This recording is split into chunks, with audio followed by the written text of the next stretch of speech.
Halo semua, kembali lagi di playlist Omong Kosong, di mana kali ini gue bakal nyoba ya, dengan webcam. Dengan webcam gue langsung menghadap ke komputer dan gue bakalan langsung bacain berita-berita yang menurut gue menarik untuk gue komentarin dengan omong kosong gue ya itu. Oke, jadi ini agak mirip seperti TNM ya. Kalian tahu TNM ya, pasti tahu lah ya gitu, karena emang ini tuh agak-agak mirip, jadi gue mau ngomentari langsung supaya lebih natural aja kali ya gue beromong kosong di sini. Nah, jadi di sini gue akan cari-cari berita yang sekiranya pengen gue omongin di platform, di portal Microsoft Bing, dan juga di Google. Nah, dan juga di Google ini kurang lebih gue atur sebulan terakhir. Ya, dalam sebulan terakhir ini dari tanggal 22 sampai tanggal 1 ya, atau mungkin 4 sampai juga sampai ini berarti 22 juga. Nah, sampai 22 juga. Oke,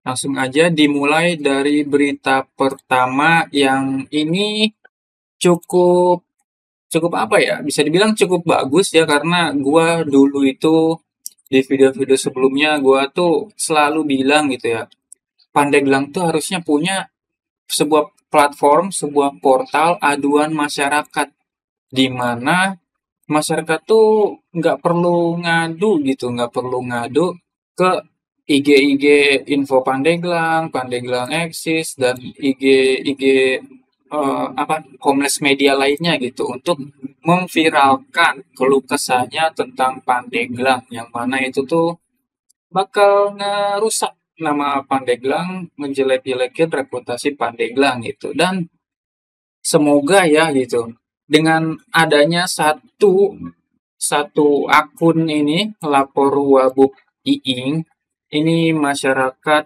apa bisa ngelapor ke situ, dan semoga beneran bakal diproses sama Wakil Bupati Pandeglang, Iing AS.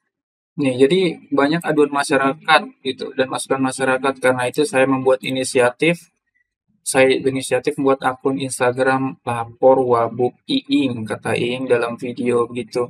Nah, jadi ini IG-nya baru aja gue follow, lapor Wabub Iing, yang sepertinya ini tuh meniru lapor Mas Wapres. Logonya aja mirip, lapor Mas Wapres. Mirip banget ya kan, Wapres, Wabub. Cuman ini sih belum pernah gua pakai, belum pernah gua review. Ini juga sih span lapor yang websitenya juga sama ya. Jadi lapor Mas Wapres, lapor.go.id.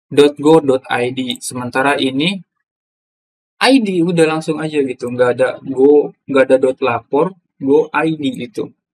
Dan kalau di span lapor ini ada sih gitu, ternyata nama instansinya untuk Pandeglang gitu. Ini tadinya gue mau ngetes bagian DLH, cuman kok gue nggak nemu ya DLH di sini. Adanya DLH Banten. Eh, DLH. Oh, nggak ada. Tadi ada gue nemu. Oke. Dan kurang lebih semoga ini platform lapor aduan masyarakat, aspirasi, keluhan, dan saran ini nanti akan gue review apakah beneran bagus atau enggak gitu. Oke, untuk selanjutnya, yang selanjutnya ini ada miris. 3 tahun puluhan siswa SD di Pandeglang belajar di teras sekolah gitu. Yang mana ini gue lihat beritanya cukup miris, mana mereka ini kan karena kekurangan kelas gitu ya, sehingga mau nggak mau mereka tuh harus tetap belajar, tetap melakukan belajar di teras di depan sekolah gitu ya. Dan ini tuh terjadi gitu ini karena nggak ada meja dan kursi jadi duduknya di lantai atau teras sekolah. Kalau hujan ya kadang kehujanan juga gitu. Sebenarnya ini nih, siswanya banyak 200 lebih, tapi ruang kegiatan belajar itu kurang. Total kurangnya itu 3 kelas. Jadi kelas 1, kelas 2, kelas 3 itu shift siang gitu. Tapi kalau ada kelas pagi itu riskan kalau musim hujan, karena kalau ada kelas pagi itu mereka harus belajar di teras, jadi suka kehujanan gitu. Nah, dan ini pun gimana ya, agak agak gimana ya, karena udah tahu gitu ya kan mereka itu kekurangan 3 kelas gitu, tapi mereka tuh tetap maksain menerima siswanya ini, menerima 3 kelas siswa ini gitu. Cuman kalau mengenai hal itu sih kayaknya agak terpengaruh kondisi sosial masyarakat juga gitu, di mana para siswa ini tuh kalau misalnya mereka nggak sekolah gitu ya kan malah ikut ke tahun ajaran yang ke depan gitu ya kan. Jadi takutnya ada semacam ini loh, diskriminasi gitu karena ya tahu sendiri lah gitu. Warga Pandeglang, masyarakatnya seperti apa gitu. Telat naik kelas, dicemooh, nggak sekolah, dicemooh gitu. Jadi ini demi kesehatan mental si anak juga kali ya.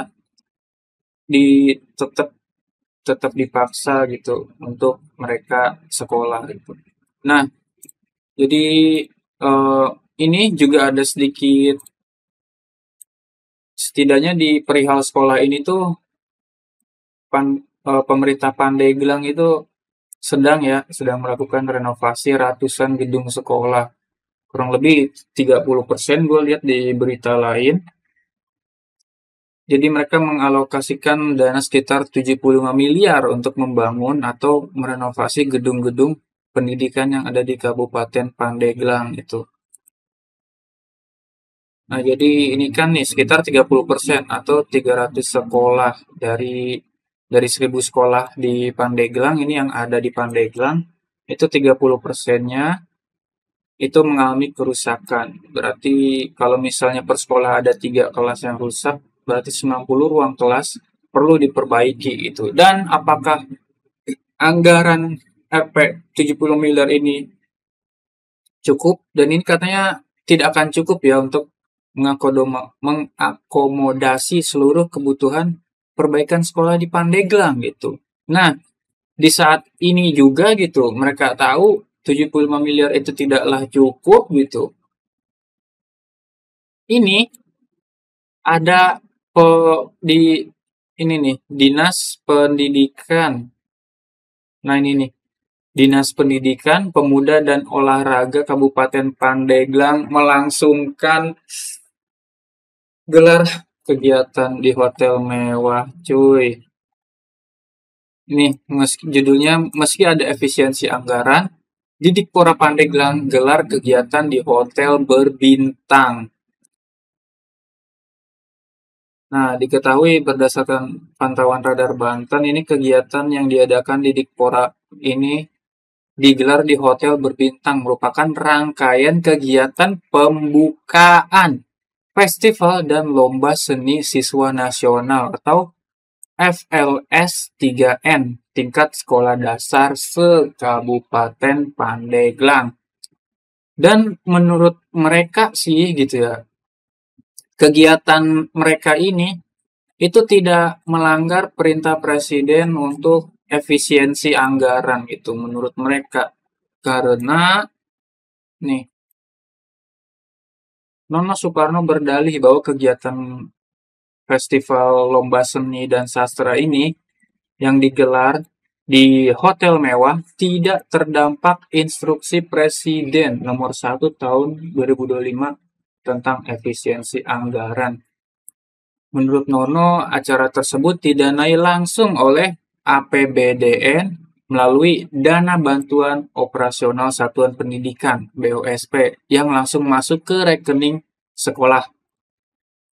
Terus ini, itu semua sekolah wajib mengadakan kegiatan minat bakat termasuk O2SN, FLS3N, dan lainnya. Jadi itu tidak kena efisiensi katanya saat ditemui pada acara pembukaan multi lomba tingkat rayon 1. Ya gitu, oke lah gitu. Ini nggak diatur gitu ya kan kalau kegiatan minat bakat seperti O2SN, FLS3N, dan lainnya itu nggak kena efisiensi gitu. Ya gini loh, seenggaknya harusnya pintar sedikit lah mengelola anggaran gitu. Tidak diefisiensi anggaran, nggak kena efisiensi anggarannya bukan berarti ya wajib saat itu juga kita memakai semua anggarannya untuk menggelar kegiatan pembukaan di hotel berbintang. Karena di sini ada beritanya gitu. Ratusan siswa SD di Labuan Pandeglang adu talenta di FLS3N. Lihat, lihat dong, lihat. Wow, damn. Yang mana mereka untuk membuka acaranya aja di hotel mewah yang pasti anggarannya tidak sedikit dong gitu.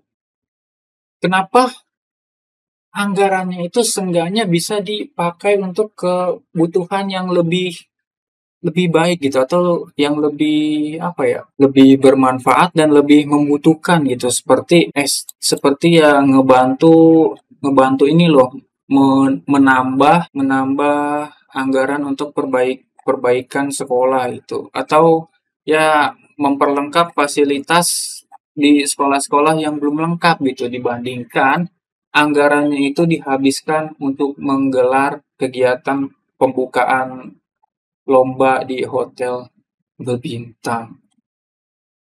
Wah, Pandeglang, Pandeglang. Nah, dan selanjutnya ini berita bulan ini tuh banyak juga ya mengalami masalah, mengalami drama, terutama di sektor kesehatan. Tuh, stok obat penderita gangguan jiwa di Pandeglang alami kekosongan itu.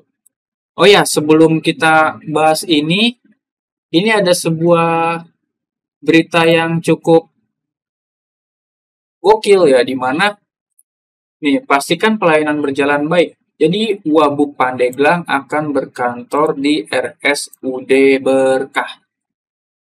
Oke lah gitu. Eh, oke nggak ya gitu kalau Wabub Pandeglang ini berkantornya di RSUD Berkah gitu. Tapi mari kita lihat beritanya seperti apa. Oh, oke, jadi emang ini tuh sekedar Wabub Pandeglang ini tuh berkantor di RSUD katanya untuk mengasih motivasi kepada para pegawai RSUD ini dan dan utamanya memastikan pelayanan dapat berjalan secara optimal karena RSUD Berkah adalah wajahnya Pandeglang. Jadi sudah kewajiban memberikan pelayanan terbaik kepada masyarakat. Jadi ini tingkatkan kualitas dan kinerja sehingga RSUD Berkah ke depannya menjadi barometer masyarakat atas pelayanan terbaiknya. Untuk memastikan pelayanan, Iing menyatakan akan berkantor di RSUD Berkah gitu. Ini berita 8 Mei ya gitu. Dan mari kita lanjutkan.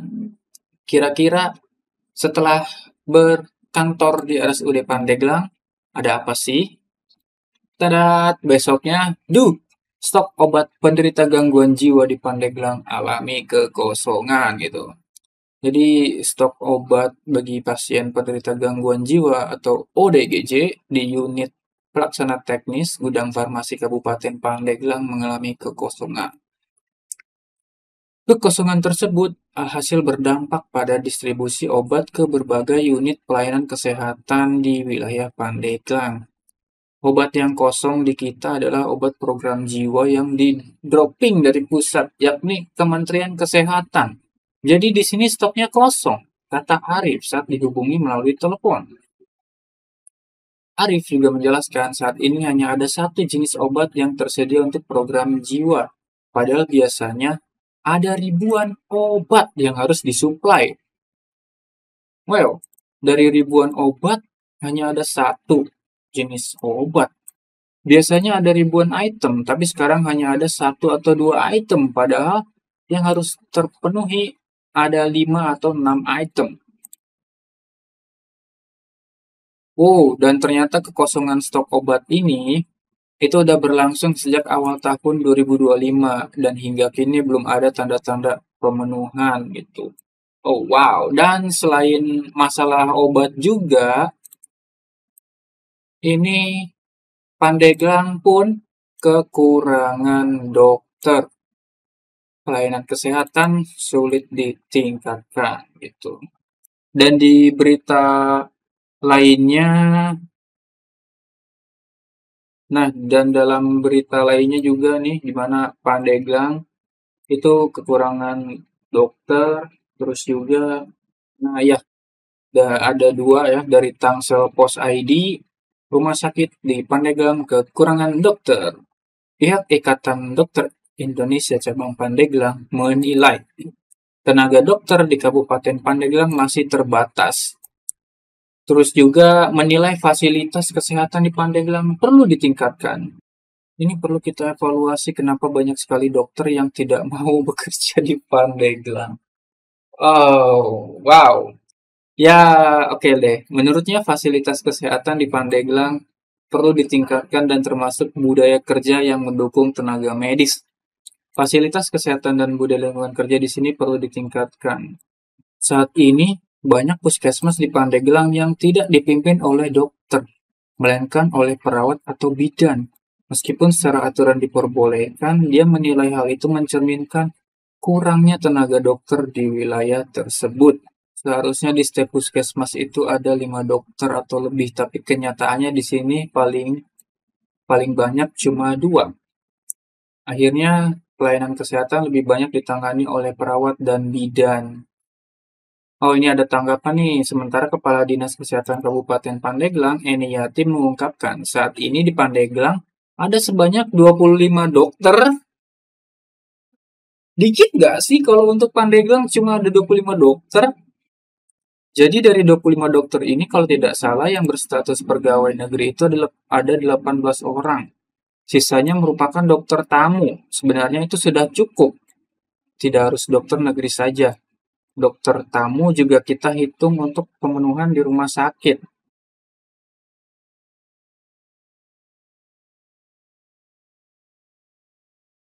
Baru 3 dokter anak gitu. Oke, dalam berita lain, bisa mengusahakan peningkatan kualitas dokter di Pandeglang secara mandiri. Kita harus bekerja sama dengan pemerintah daerah gitu. Dan memang betul ya, harusnya pemerintah daerah tuh uh, usahakanlah gitu untuk meningkatkan kualitas dokter gitu. Kita semua tahu lah ya gitu. Untuk jadi dokter itu perlu biaya yang sangat besar gitu. Untuk jadi ya kuliah di kedokteran aja biayanya mahal gitu. Belum lagi kita tahu Pandeglang itu miskin dan tentu akan sulit bagi warga Pandeglang untuk menjadi dokter. Jadi mohon dimohon ya pemerintah Pandeglang dibantulah itu. Jika ada individu-individu yang potensial untuk menjadi dokter, dukunglah, support. Dan juga ini nih, ada evaluasi kenapa banyak sekali dokter yang tidak mau bekerja di Pandeglang. Nah, silakan usut tuh. Gua sih nggak mau komentar ya soal ini, karena gua ya meskipun gue punya teman dokter sih, kata dia sih jadi nakes itu nggak ada uangnya gitu. Jadi nakes, jadi psikolog gitu. Gua sih nggak tahu alasan dibalik kenapa dia bilang seperti itu. Jadi gua nggak bisa berkomentar lebih mengenai ini. Kenapa banyak sekali dokter yang tidak mau bekerja di Pandeglang? Apakah memang karena jadi dokter di Pandeglang itu nggak ada uangnya, ataukah karena regulasinya mencekik, atau apa? Gua tidak tahu. Bagi yang tahu, mungkin kalian yang nonton ini ada yang tahu, bisa komen di bawah gitu. Mari kita sama-sama ya, sama-sama mengevaluasi ya, dari ID, dari Pemkab, dari warga Pandeglang juga kita evaluasi dokter atau kesehatan di Pandeglang.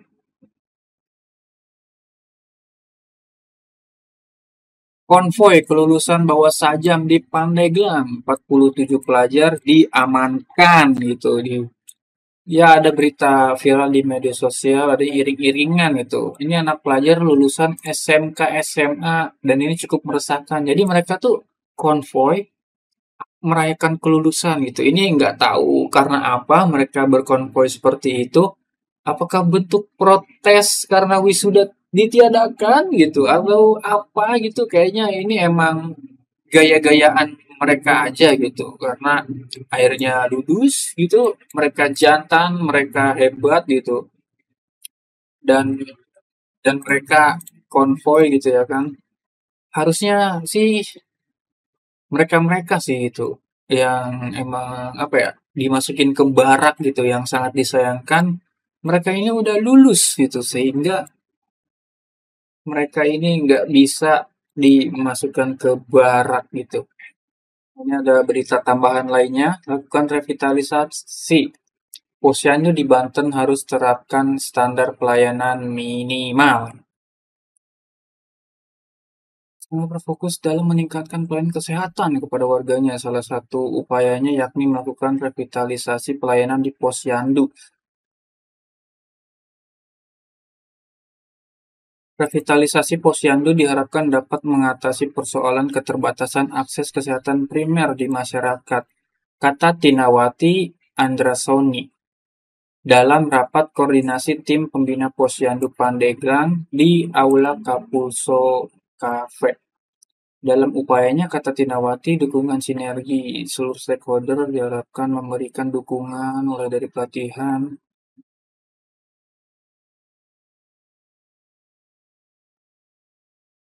Nah, oke lah, bagus lah gitu. Semoga posyandu di Banten khususnya ya, nggak harus Pandeglang, nggak harus Serang, semua. Tapi di sebanten ini menerapkan standar pelayanan minimal. Nah, selanjutnya ini ada bus pariwisata masuk parit di Pandeglang. 7 wisatawan terluka.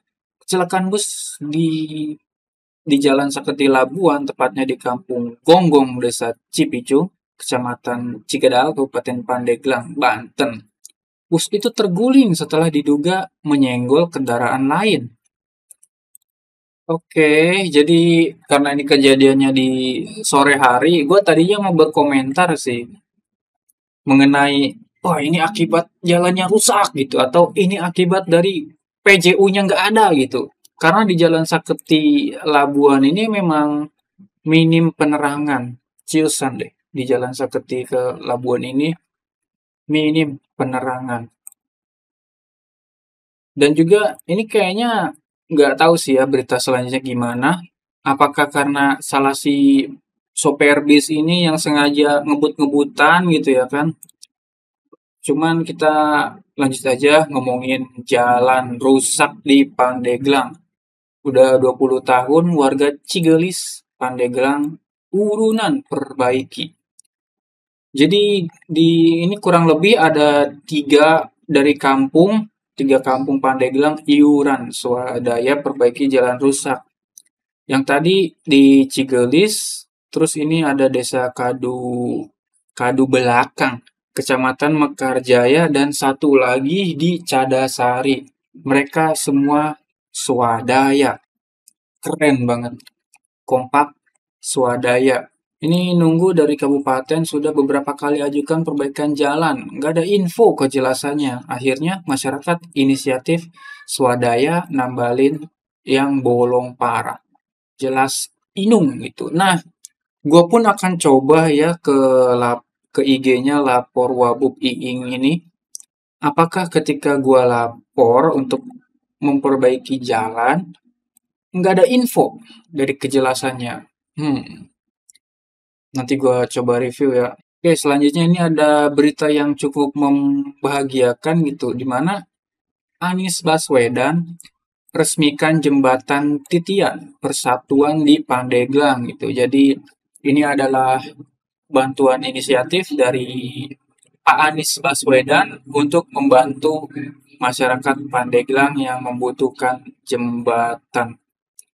Mantan Gubernur Jakarta Anies Baswedan meresmikan pembangunan jembatan titian persatuan pada Rabu 14 Mei 2025.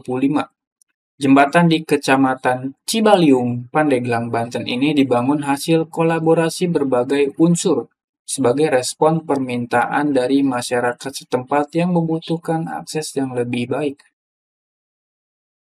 Tempat ini, masyarakat yang memiliki hasil pertanian kesulitan untuk bisa membawa. Mereka yang perlu ke sekolah, kesulitan untuk ke sekolah. Yang bekerja juga begitu. Bahkan di tempat ini pernah kejadian ibu hamil meninggal karena tidak bisa dibawa ke rumah sakit ketika jembatannya tidak bisa dilewati.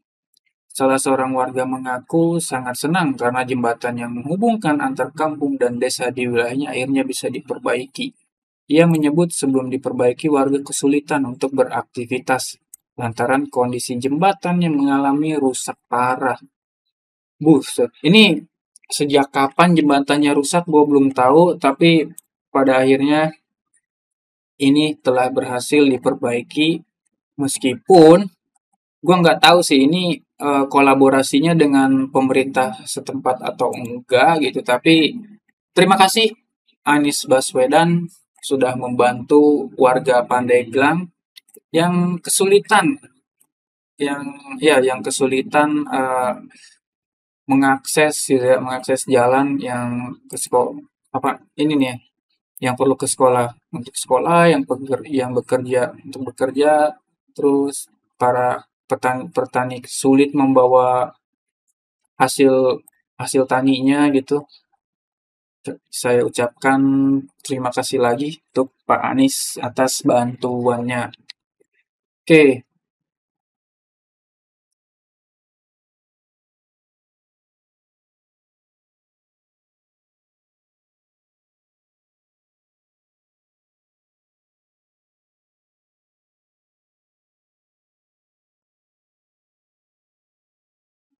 dan tidak lengkap ya di channel ini kalau nggak ngomongin sampah lagi.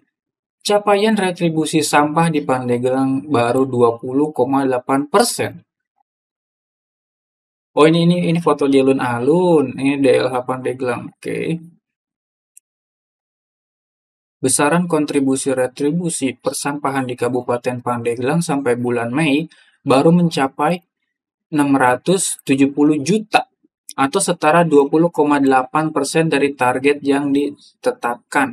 Tahun ini, retribusi sampah di Pandeglang dipatok sebesar 3,2 miliar.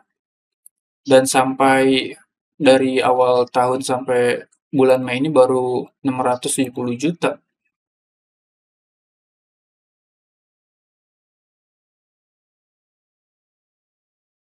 Hah? Seriusan? Meski capaiannya masih di bawah 50%, tetapi retribusi sampah menjadi sektor yang paling besar menyumbang pendapatan dibanding tiga sektor lagi yang menjadi kewenangan DLH.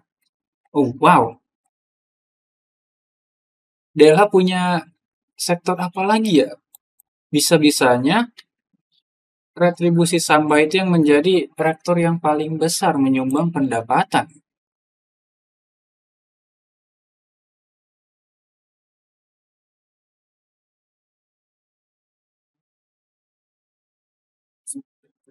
SDM.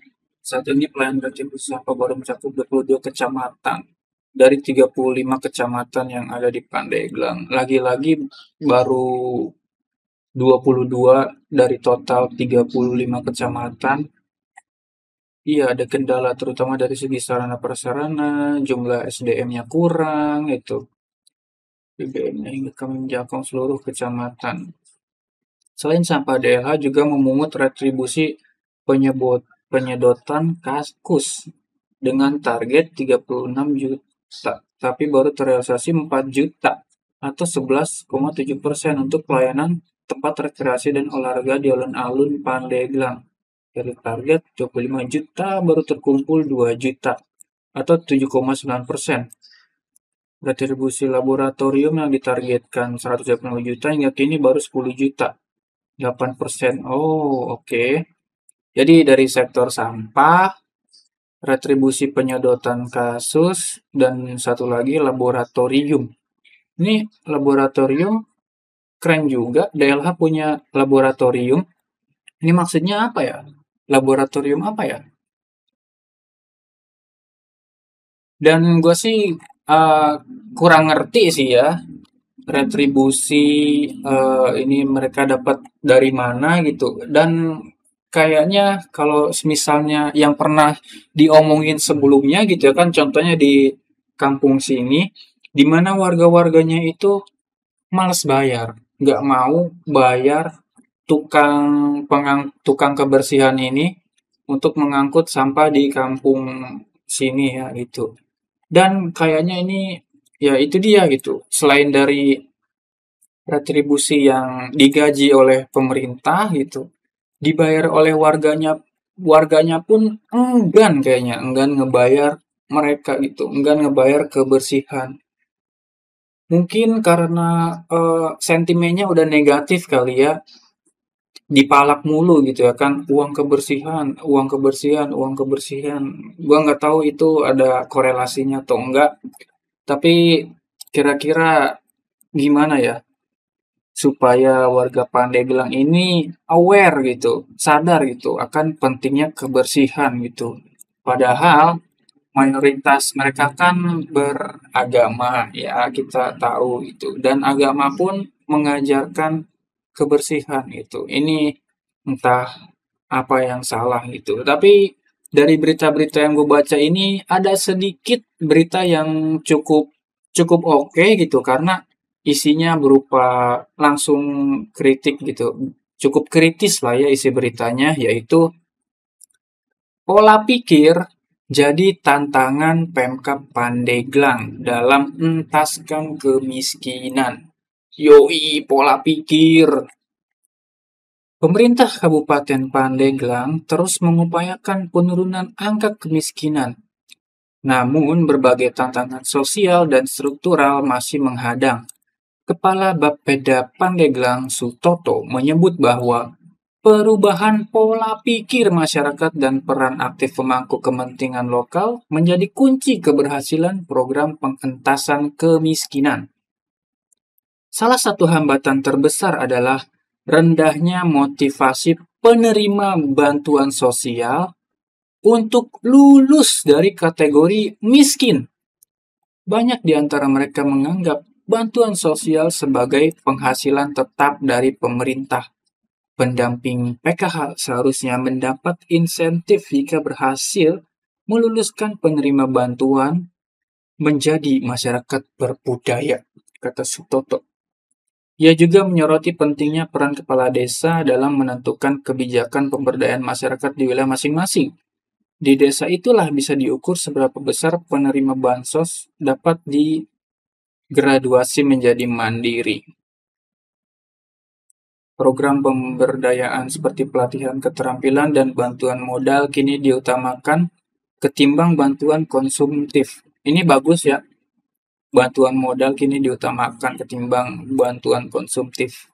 Namun strategi ini membutuhkan proses seleksi dan pendampingan intensif agar modal usaha tidak disalahgunakan. Dari sisi capaian, angka kemiskinan ekstrim Pandeglang turun dari 1,34 menjadi 0,78%. Namun tantangan tetap besar, termasuk memastikan keberlangsungan program, dukungan dari OPD dan sektor swasta, serta respon aktif masyarakat. Dan iya sih, gue setuju meskipun uh, Iya, gua setuju gitu ya. Emang pola pikir ini jadi tantangan semua ya, bukan cuma Pemkab, bukan cuma warga Pandeglang, bahkan warga se-Indonesia sih ya. Di mana pola pikir ini emang jadi masalah utama warga kita, warga Indonesia. Cuman kita kerucutkan lagi ke warga Pandeglang. Di mana di video omong kosong sebelumnya pernah dibahas juga ya, ada salah satunya petani gitu yang diajak bahwa kalau mereka ngasilin gabah basah gitu ya kan, dibanding apa ya, harusnya mereka juga bisa gitu ya kan upgrade lah gitu dari yang hanya memproduksi gabah basah, di-upgrade sehingga mereka tuh langsung memproduksi beras saat itu juga. Cuman karena emang pola pikirnya begitu, emang udah nyaman dengan memproduksi gabah basah dengan alasannya karena lebih mudah terjual gitu. Ya, emang pola pikir ini nih menjadi tantangan sih. Terutama si ini nih, rendahnya motivasi penerima bantuan sosial untuk lulus dari kategori miskin. Yang emang pola pikirnya tuh udah kacau. Jadi si orang-orang miskin dan penganggur ini tuh udah menganggap pengasih bantuan sosial ini sebagai penghasilan tetap dari pemerintah. Yang mana gua yakin gitu, bantuan bansos begini tuh udah langsung dipakai untuk konsumtif, terutama rokok dan kopi. Asbun saja itu Maya. Oke, selanjutnya ini ada dua terminal tak berfungsi di Supandeglang. Akui kewalahan tarik PAD. Oke, jadi akui kewalahan tarik PAD. Mungkin ini judulnya agak clickbait sih ya, kewalahan tarik PAD. Sebenarnya bukan kewalahan gitu. Tapi karena seperti di terminal Carita dan Cadasari ini belum bisa menyumbang PAD. Sementara di terminal Panimbang hanya 6 juta setahun atau 500.000 dalam satu bulan. Dari sisi lokasi memang kurang, makanya jadi sepi. Tapi kan persoalannya bukan itu sekarang, melainkan sarana dan prasarana yang kurang. Ditambah sekarang nggak boleh ada retribusi. Paling andalan kita dari sewa lahan dan parkir khusus terminal tambahnya. Kalau terminalnya sepi kayak di terminal Carita dan Cadasari, mau dapat PAD dari mana? Sewa lahan nggak ada, parkir khusus nggak ada karena sepi. Jadi ya memang begini kondisinya. Gua pun baru tahu ada terminal Cadasari. Karena itu kali ya penempatannya tuh kurang strategis. Kalau di Kadubanen kita bisa mendapatkan PAD dari sewa lahan sebesar 80 jutaan. Kalau dari parkir khusus sekitar 12 jutaan dalam satu tahun. Makanya saat ini kita sedikit repot untuk PAD tuturnya. Ya, harusnya bukan kewalahan tarik PAD. Ini sih judulnya terlalu clickbait sih dari kata kewalahannya ini. Jadi selain dari terminal yang sepi, Pasar Badak Pandeglang juga sepi. Banyak toko pakaian gulung tikar. Sejumlah toko pakaian di Plaza Pasar Tradisional Badak Kabupaten Pandeglang, Banten terpaksa tutup akibat rendahnya daya beli masyarakat dan persaingan ketat dengan penjualan daring. Banyak juga ya. Sekitar 80% toko pakaian di pasar tersebut tutup dan tidak lagi beroperasi. Ya, lagi-lagi ini tuh karena bisa dibilang literasi digital masyarakat Pandeglang yang masih kurang, yang masih rendah gitu, sehingga kalah gitu. Kalah dengan platform belanja online gitu. Karena ya masyarakat sendirinya, masyarakat Pandeglang itu memang banyak ya memilih belanja online termasuk gua gitu ya. Mungkin harusnya ya toko-toko pakaian ini tuh jika mereka setidaknya punya gitu ya kan literasi digital, mereka ikut menjualkan di platform daring gitu. meskipun mereka punya kayaknya meskipun mereka literasi digitalnya cukup baik gitu, ya mereka pun akan gulung tikar gitu, akan menutup toko pakaiannya gitu dan lebih memilih jual di rumah masing-masing. Ini cuman sayangnya di berita ini tuh cuma apa ya, meliput toko pakaian doang sih. Coba kalau ada toko lain. Oke, karena durasi ya kita tutup dengan berita ini. Ru- Rumah kemasan terbengkalai bakal disulap jadi dapur MBG. Yang mana ini tuh ada dua tempat ya, rumah kemasan terbengkalai. Ini mau disulap jadi dapur umum MBG. Ini masih dibilang masih sebuah usulan dari siapa ini? Oh, dari wakil bupati lagi ya. Rumah kemasan akan coba kami kerjasamakan dengan MBG. Mudah-mudahan bisa jadi dapur umum. Dan mudah-mudahan pihak MBG tertarik menyewa gedung itu. Terus juga perihal bangunan tadi ya, ini bangunan ini rumah kemasan sudah menghabiskan anggaran 1 miliar. Diresmikan pada April 2018 dan kalau nggak salah satu semester pun udah sepi ya. Termasuk ini, habiskan anggaran miliaran rupiah, res area Panembang dan res area Cigelis terbengkalai. Kalau soal ini, gue nggak tahu ya gimana perihalnya kok bisa sepi gitu. Cuman kalau melihat ini sebagai rest area, kayaknya kebanyakan orang kalau bukan rest area tol mah emang jarang sih. Di dekat sini juga ada tuh rest area yang mana sepi juga gitu. Bahkan tokonya pun hanya tersedia warung nasi Padang gitu. Oh ya, di sini ada berita yang cukup apa ya, cukup membanggakan kali ya, tapi bukan yang ini. Pada Pandeglang jebol, ini jeblok, ini gua skip aja, gua males bacanya. Dan gue lebih tertarik membaca yang ini. Kabupaten Pandeglang bakal diguyur duit Rp 1,695 triliun. Wow, jadi ini untuk apa? Diperuntukkan modal Kopdes Merah Putih. Pemerintah pusat bakal mengguyur atau menggelontorkan duit atau dana sebesar 1,695 triliun untuk Kabupaten Pandeglang. Ini duit sebesar itu diperuntukkan untuk modal koperasi desa Kopdes Merah Putih di 326 desa dan 13 kelurahan di wilayah Pandeglang.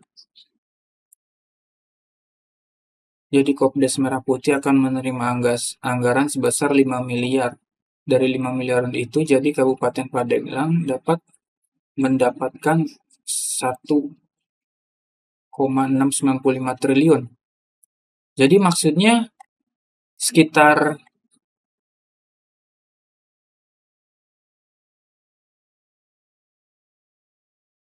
setiap kopdes ya, setiap desa dapat 5 miliar. Jadi 326 desa dikumpulin total dapat 1,695 triliun. Ini bukan bagi-bagi uang, namun hadirnya Kopdes Merah Putih ingin memangkas rantai distribusi atau memangkas rentenir. Kita ingin koperasi ini sukses dan berhasil. Oh, jadi ini untuk Kopdes Merah Putih ya. Ya berarti nyambung dong ke sini. 3 menteri resmikan pembentukan Koperasi Merah Putih dan Desa Ekspor di Pandeglang. Oke, jadi Bapak Presiden ingin memastikan bahwa desa-desa makmur, sehat, cerdas, dan memiliki gizi yang cukup. Program utama kami adalah swasembada pangan, sehingga pembentukan koperasi desa menjadi penting. Ya, desa dapat 5 miliar, total anggaran untuk seluruh Indonesia mencapai 400 triliun. Ini bukan sekedar bagi-bagi uang, ekonomi akan berkembang melalui koperasi desa dan kami bersama masyarakat akan berpartisipasi dalam mensukseskan cita-cita Bapak Presiden. Mari kita bersama-sama sukseskan program Bapak Presiden menuju Indonesia Emas. Oke, semoga anggaran ini beneran dipakai sebaik-baiknya dan sesuai dengan perkataannya. Ini bukan sekedar bagi-bagi uang, tetapi kehadiran koperasi ini bertujuan untuk memangkas rantai distribusi dan mengurangi ketergantungan pada rentenir. Semoga benar, bukan bagi-bagi duit, tidak dikorupsi dan lain-lain sebagainya gitu. Dan semoga gue sih mendukung ya ini adanya desa ekspor di Pandeglang, terutama para perhutani, ya perhutani dan petani-petani Pandeglang itu bisa ngeekspor hasil hasil buminya gitu ya kan, karena seperti melinjo contoh ya, melinjo itu di Indonesia harganya puluhan ribu, sementara di luar negeri kalau itu dijual ke luar negeri bisa dapat ratusan ribu gitu, jadi meningkat tinggi gitu. Desa Kertasana sangat luar biasa hingga nanti bahan baku MPG bisa disuplai dari sini. Oh, ini ada nih. Ini salah satu contoh desa ekspor yang kedepannya akan kita perluas. Di Banyumas juga kita melepas ekspor gula kelapa bersama Pak Mendag.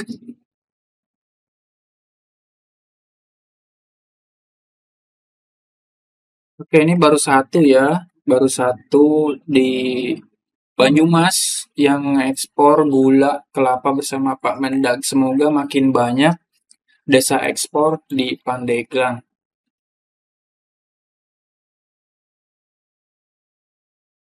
Oke, ini gua males bacain. Ini fotonya bagus sih. Ini contohnya di SMP 2 Cimanuk. Oke, udah cukup.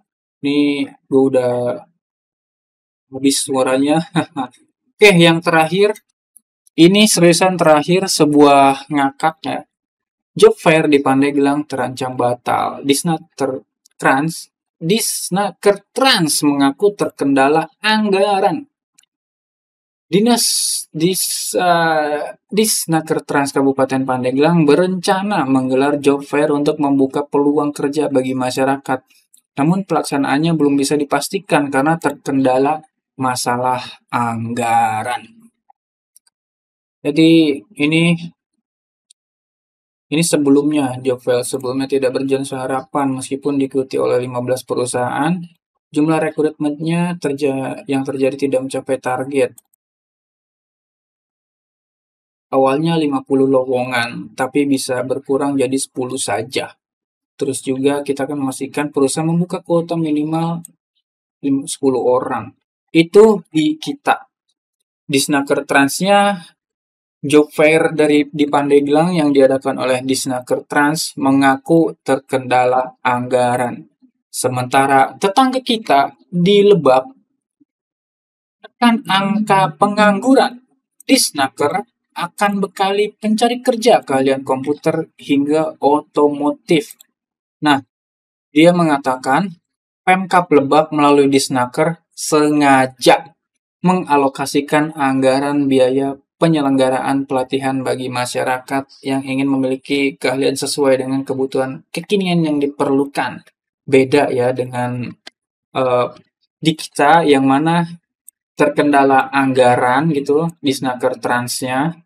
Sementara di sini dia rela dengan sengaja bahkan mengalokasikan anggaran biaya penyelenggaraan pelatihan. Beda dengan di Pandeglang. Ya, itu aja untuk berita omong kosong dari gua. Berita omong kosong lagi. Untuk yapping dari diri gua, udah capek juga omong kosong kali ini. Dan kalau semisalnya video nyontek TNM begini nyampe 100 views kayak video sebelumnya di mana gua sendiri yapping di sini tidak bersama Om seperti biasanya. Dan kalau udah mencapai 100 views aja bakal gua lanjutin, dan kalau misalnya tidak mungkin bakal jarang gua yapping lagi tentang Pandeglang dan lebih berfokus kepada teknologi, kepada gadget-gadget yang saat ini gue punya dan belum gue review. Oke, itu aja. Terima kasih yang udah nonton dan terima kasih banyak yang mau menonton sampai detik ini. Sampai jumpa di video berikutnya. Thank you.